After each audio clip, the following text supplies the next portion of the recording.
love that music. Welcome, party people, to our weekly Friday 15. My name is Brian Beck. I'm here with Andy Hoar, my partner in our Master B2B community and thought leadership series for e-commerce in B2B. Welcome, Andy, to another Friday 15. Yeah, can't wait. Let's jump in. Yeah, that's good stuff we have this week. And, we've been talking a lot about these topics related to what do you think? AI, because it's taken over the world. So we're going to talk about a lot of topics. But before we get into that, let's first go through our breaking news. And everyone, of course, what does our breaking news have to do with? Well, AI. Andy, did you see this? Wall Street Journal this week. Actually, I think it was just yesterday. AI giants go on charm offensive to avert public backlash. Turns out that AI has a PR problem. While AI use is increasing, 55% of Americans believe it will do more harm than good. That more harm than good will come from the technology in their daily lives. That's up from 44% last year. And then check this out, Andy.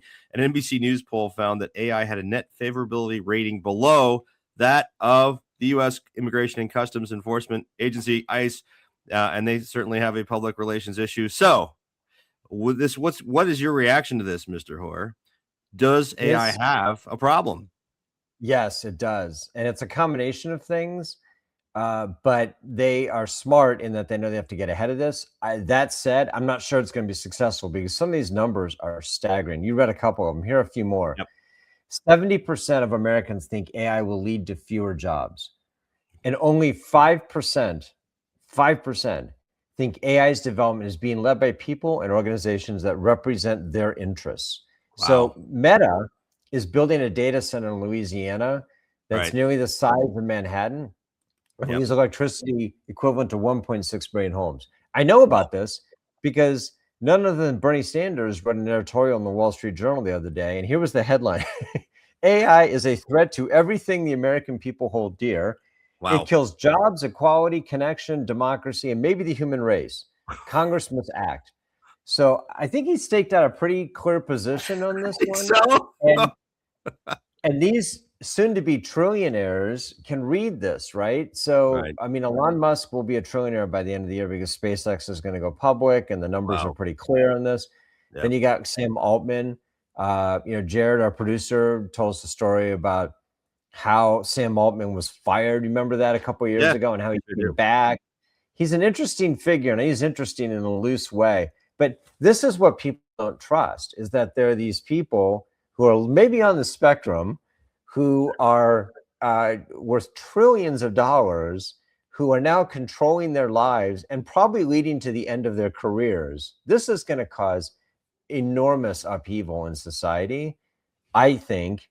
And we're only a couple years away from it. And I think by evidence, by the fact that Bernie Sanders wrote that, this is going to be a major political issue going forward, where you could have, for example, blue collar Americans who are unaffected by AI because they're out doing, things with their hands, right? Which is what everybody's telling their kids to do now, who love AI. Yes, right. Yes. You've got people in the suburbs like Office Park dads who used to embrace and love technology who now are post AI because it's putting them out of work. So talk about a realignment that could be really interesting here. I'm seeing protests in the burbs, man. Yeah, that's right. Seriously. Protests at the mall. It's going to be interesting to see, how this all develops. And you're right. I mean, what I tell my 14-year-old son, hey, think about the trades, buddy. Because and you know how crazy this is. So the detail behind these proposals, which we will go into another day, but it's stuff like OpenAI is proposing that there be a tax on robots instead of like income tax. Right. Okay, that sounds great, but talk about over the horizon stuff. That's your solution to this problem? People are losing their jobs and you're like, well, let's just tax robots at some point. I don't know. This is going to get really weird. Probably worse before it gets better. And it's going to be interesting to see how different governments get involved in this, and to the extent they do, right, around the world, because this is not an American issue. This is a worldwide dynamic that's affecting everything. So yes, and look at this data center, right? the one they're going to build in Louisiana. All right, let's say that they succeed in blocking, and that's one of the things that Bernie Sanders called for, by the way, was a moratorium on the development and building of AI data centers. Yeah. Okay, what does that mean? Well, companies are not going to just stop using AI. Microsoft's not going to just not have data centers. They're going to go elsewhere, right? And so then what happens? Other parts of the world. I mean, that demand is going to be met, guys, one way or the other. If those data centers are in China or in India or South America or wherever, they're not in the U.S. They're going somewhere else. So, Bernie, I don't know, but it's going to be interesting. By the way, China, not a great place to be dominating AI. I think I'm willing to make that political statement. Yeah. Yes. So, well, at least we have a notion of good and bad still in the world. I mean, this is almost what we're talking about here is almost biblical proportions here, Andy. Right? I mean, seriously. And you know what? Obviously, we have to wait and see, but I do think there are a lot of people who are unprepared. You and I talked about this when we went on our tour last year of all these cities, and we asked people about what they think of this stuff. The single most frequent question we got was, I'm not worried about me, which maybe they should be. I'm worried about my kids. And here we were at professional events hearing people talk about their kids' future. I mean, this is not an insignificant thing. Absolutely not. No, there's all kinds of ethical and just all kinds of questions that this raises. But we're gonna make it practical today, guys, and talk about how this is manifesting today in your B2B e-commerce world. Before we do that, just a quick public service announcement, folks. Want to remind everyone that our forum is available. Talk about human-to-human connections, folks. We're here to help, right? And networking is still, I think, more important, and now becoming even more so with AI than ever. Our forum is available on masterb2b.com. It is free for practitioners. It is only practitioners. Go onto our website and submit your application to join us there, and we'll get that approved. So, great place for you to interact with your peers and meet new people. So today we're talking about, has AI, practical here, Andy, has AI changed what you need from your systems integrator? So why is this important to our community? Well, frankly, the systems integrator has played a very important role in digital transformation for B2B firms, manufacturers, and distributors over the history of digital transformation. They help to define the digital strategy, support the platform selection, write customized code, integrate all your systems, your ERP, PIM, etc., change management, adoption of the systems, supporting digital marketing, all of these aspects. And in fact, when we look at the traditional role of the SI, the implementations, which is one of the places they're most important of new systems, right? Rollout of an e-commerce platform, for example, they've played a huge role. These implementations take up to 18 months.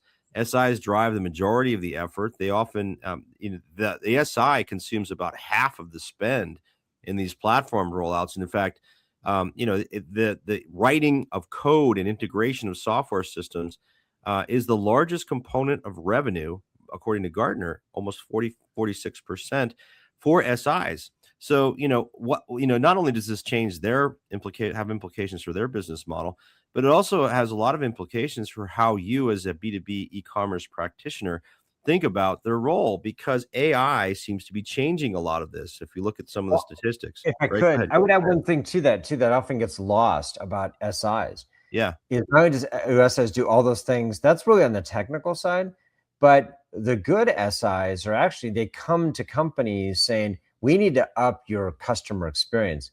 We need to, create an experience, so if you're just writing code, that can be outsourced. And we know there are Indian outsourcing firms like Wipro and Infosys and others that have been slinging code at an affordable price for 20, 30 years, right? Mm-hmm. What always separated the good SIs to me from the average SIs was that the good SIs actually started with the business outcomes, and which is what we're starting to see now is outcome-based pricing. They used to charge for time and materials. It was a project where it'd be like 5 to 15 times the price of the software. This used to be an SI, right? Right. Now, these companies are saying, wait a minute, I'm not going to pay you by the hour because, for example, if you're using Claude to write code, it doesn't take as long anymore. And so all I really care about is the outcome. So I still think, like everything, there's expertise here. I think there's a lot of value in outsourcing this, because the only people worse at creating an experience for the clients than an SI is the company themselves, right? So I think it's good to have an outside view, Yeah. right? When I was at Forrester, we always brought in like an outside view, and it does help. Oftentimes telling companies what they already know, but it comes from an authoritative source. So that's another dimension of the SI that's really valuable here. Well, AI is changing the game, in my opinion, or will change the game. It ups the game and changes the business model of the SI and makes certain aspects of their business more important. Just like if you think about e-commerce, Andy, right? I mean, how has e-commerce changed the business of distributors and manufacturers? Well, it's changed the shape of the buying and expectation that the buyer has from those businesses.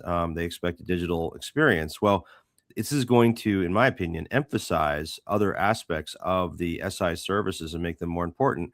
Because SI, I mean, to share, some of this data with our audience here, AI is able to write code. It's able to, do a lot of the functions today, and increasingly so over time here. We're going to see more of this. Google and Microsoft, for example, report that up to 30% of their internal code repositories are already AI written or assisted. And surveys by organizations like Sonar anticipate that AI assistance will rise to 65% of all committed code by the end of next year, 2027. So, we're seeing this, Andy, as as a real evolution. And the question that it leaves us with is, how does this change what you as an e-com exec should expect and need from your SI partner? Does it change how you evaluate them? Does it change how what makes for a good partner in the age of AI? You're right. That's the catchphrase of everything these days. Andy Hoar in the age of AI. So, what does it do? So, we wanted to get the opinion of our one of our leaders here, Chris Germann. At our summit, we run roundtables, and Chris was a wonderful participant and leader in that. Chris comes from a long career at Gartner and now is running our Nexus program, which I'll ask you to introduce that in a second, Chris, but welcome. Can you hear us okay? Yeah, we're good. Thanks, guys. Awesome. Well, welcome. Tell us, Chris, what is this Nexus thing that you're running for us? What is this all about? It's been really successful, very well received by the forum membership, guys. As you know, we wanted to form an advisory group that gave special, customized data and information to the clients. And we put together a panel of a really smart people. Yep. So you can get your questions on any part of B2B commerce answered. And I run it. We set up calls, we set up peer meetings, and we have some data that we get from the annual research. So that's all facilitated, and that's all brought kind of on a silver platter to our clients who sign up for this. And it's really been fun so far. Yeah, and we're also now helping people find candidates for roles, and we're helping people find qualified consultants to help with projects. So we have such a tremendous base of community of people here. So check it out on our website, Master B2B. So Chris, you've been in this business for a long time. You ran a large business unit for Gartner and the CIO panel. Was that what it was called? Right, CIO program. Yep. Yep. So, you've been in and around this digital stuff for a long time, and we asked you to help us run our roundtables. We had table topic discussions at our summit in Chicago last month. And one of those was what makes for a good partner. And that's something you were engaged in. And here's for those of you who can see this, here's a picture of our summit and those table topics ongoing. I think, Chris, you're back in the far corner there. I'm in the back. Yeah. Thanks. You're in there. You're in there somewhere. Yeah. Well, we had a lot of tables. There were a lot of people there. So anyway, but yeah, we didn't even want Brian in the room. So that's hey, right. Chris, I ran away. Chris, what did you hear? I mean, what's when you think about this question of what is an SI? What do these folks? What do they say about what makes her a good partner? Yeah, I wasn't real excited when you guys assigned me this topic because I thought, everybody's going to say, the SI is right. The best thing we need, but it was really interesting. Not a lot of people talked about AI, so I'll say that up front. Huh. So I think it's taken a while to have that impact trickle into what's actually happening on the street. Yeah. But essentially there was two main groups. There were those, and we got like 50 data points. So it was pretty good representation of the people there. And we got people that did name our SI as the most impactful one, but a lot of them said, but it took 3 or 4 SIs to get there. So there's this process of finding and culling through some of your initial SIs before you get one that understands the business, understands the industry, and can really help me with my stakeholders and be a partner. So I thought that was past, but that's still very much on everybody's mind, is finding the right person. Well, what's interesting about that point, Chris, and obviously I want to hear your second bucket, but what's interesting about that is that what you're saying, what you heard, is that it's not, you didn't hear about, hey, I need to find the best coder. You heard, I need to find the right partner, which implies the relationship and the strategic stuff is really important, Andy, to your earlier point. Yeah, the customer journey, customer experience, exactly what you said. If they approach it that way, that's made a huge difference. Right. So it's less about, you know what? The coding's been commoditized for a while, and that's been accelerated with AI. So if all you're doing is hiring somebody to write code for you, those days I think are numbered. It has always been the case that the exceptional SIs that could actually work with you to understand how you were going to be, I always say, have a sustained, differentiated competitive advantage over time. And that's what you're looking for, not people to write code. Now, that's, of course, important because you've got to string systems together. But, Brian, we didn't even talk about that. AI actually is threatening, I would use the word threatening loosely, to do some of that as well. Like, using MCP servers and, Claude code, you can pretty much, and I oversimplify this, but you can bring a lot of disparate systems together. Yeah. Interesting. So, Chris, what was your second kind of observation? Yeah, so almost half the people that talked about their most impactful partner were specialized partners, and even some people mentioned their ERP vendor because they have such a broad impact on all areas of the business and data in all parts of the business. But it was interesting. Some people said, yes, our SI is important, but our SI and our data provider and our data partner, or a PIM provider or something like that. It was combined with the SI. And some people just flat out said, our search vendor is the most important. Yeah. Our data partner is the most important. And I think it says a lot of where people are in their journey. Some organizations, have a very mature relationship with their SI, but their SI doesn't do data very well, or doesn't do search or PIM very well. So I got this feel that getting a specialized outside partner, even with an SI, not expect your SI to do everything, was providing more value to the enterprise. Interesting. As the SI, it's starting to feel like agencies. Back, if you guys have ever worked with ad agencies, remember you had the general agencies that would come up with their strategy of positioning, maybe write some TV commercials, et cetera. But they didn't do SEO because they weren't very good at that. Yeah. So you hired a specialized group to do that. I think we're starting to see this specialization take place in systems integration space as well. Absolutely. Does AI make the SI less important to these or more? So this was interesting. Like I mentioned before, and there was no real thread of data that came out that AI was mentioned as having an impact. Yeah, you said that. It's interesting. So, I mean, clearly it does. It would for data providers. That's probably why the data providers are able to provide more value on a one-off personalized basis, because they're using AI. It just didn't come out as something they would put in, as a list of what makes them differentiated. Interesting. Brian, it's probably like everything else, right? It changes the value, but doesn't diminish it. And so the question becomes, can the SIs actually evolve to accommodate this new role? Okay, so fair.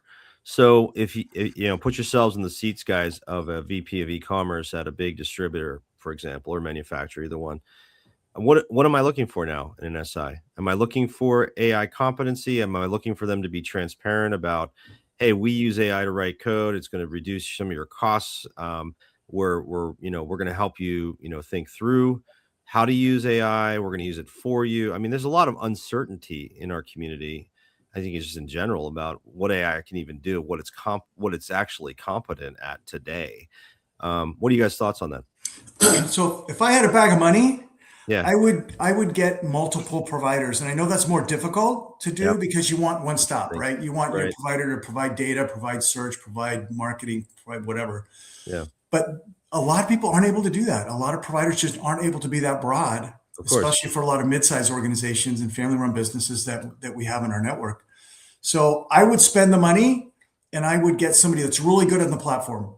Oh, okay. Really good on data integration. And maybe somebody that's really good on the whole data architecture and the data consistency, the product data information, because that's where the family jewels are, and it just seems like what came out of this research is that's what's providing the most value right now. It's best of suite, best of breed. From an SI, from an SI. It's best of breed, not best of suite. Like you're not looking for an all-in-one solution. So interesting. So Chris, if you're advising the CEO of an SI, are you telling them to specialize? You're saying stop being generalist and get. I'm saying be very clear about what your core competencies are. If you say you do e-commerce and can do A to Z, you have to have a lot of case studies where you just go in, like a SWAT team and take care of data. Give me a case study where I can take care of data. The days of the generalist are over. Niches equal riches. And I'll add one critical non-negotiable here. For any SI going forward is you have to have a competency around data. Yeah. I mean, it seems almost obvious to say, because without good data, you've got no AI. So if you don't know how to do data as an SI, meaning like mastery of it, if you don't have a strategy and methodology, if you don't have the ability to provide hygiene or partner with people to do, if you don't understand how to make data a strategic weapon, then you're never going to be successful with your clients on the AI front. And how is that possible in this day and age? So really data is a precursor to that. Yeah. And we can make a forecast that if that's true, then there's going to be a lot of acquisitions of the SIs buying these special data providers. Interesting. And weaving them in. So if you had a bag of money, Chris, and you wanted to start a business, you would start one of those specialized data providers because there's a clear exit, right? They got a lot of business right now. A lot of business. Let's get your reaction to this. This is our LinkedIn poll. We asked our community, has AI changed what you expect from your systems integration partner? 67% said yes, it has, and the scope looks different. Only a third said no, fundamentals are the same, meaning I'm looking for the same kinds of things from my SI that I have in the past. Reactions, Mr. Germann? Yeah, I think intellectually, I can see, it's going to make a difference. No question. But when I sat around that table and talked to 50 people about their SIs and their most impactful partners, it was still the nuts and bolts. It was still the bottom line. Show me value, show me good attention, give me the A team all the time. It was all the fundamentals. Yeah, it's human stuff. Yay, there's hope for humanity. Well, I would add one thing to that. I remember 10 years ago or so when I was at Forrester, we did an evaluation of SIs, and it was the hardest wave evaluation I have ever done. Oh, yeah. Because there was nothing to evaluate. Yeah. There's no product. You're just evaluating personal connections and alleged expertise. I remember there was one customer reference that 3 different SIs gave us. It's not, but it was a former in one case, it was a current in another, it was a prospective. It was the same guy. I remember talking to him like, you've got like 3 SIs that all claim that you're their customers. Like, well, I guess technically that's true, but how do you evaluate that? Wow. It's nearly impossible. And so the one thing I would say is we need to do a follow on Friday 15 about how this is changing. That was a fascinating LinkedIn poll. We should double click on it and say, okay, how is it different today? But the thing I think is that many companies don't know how to evaluate it because they're not quite sure what they're doing going forward. So how are they going to bring on a partner if they're not quite sure what their strategy is? Yeah, no question. All right. Well, for time's sake, we got to leave it there. Mr. Germann, thank you for joining us today. You bet. Thanks, guys. Being our leader in the Nexus. Thank you, sir. All right, Andy, just a quick public service announcement before we wrap. Remember, folks, that our Friday 15 is available via your favorite podcast service, Apple, Spotify, our website, YouTube, etc. So check it out there. And please give us a rating and review. We appreciate that. It helps us quite a bit. And you can check out all of our episodes on those services as well. Andy, any final words before we wrap our Friday 20 plus? He says no. Yeah, that was meaty. I think we covered it all. It's all done. We searched the entire internet. It's over. Okay, it's over. And by the way, we're AI. We're not real. Excellent. So we will see you next week on our next Friday 15. Everyone, thank you for joining today. See ya.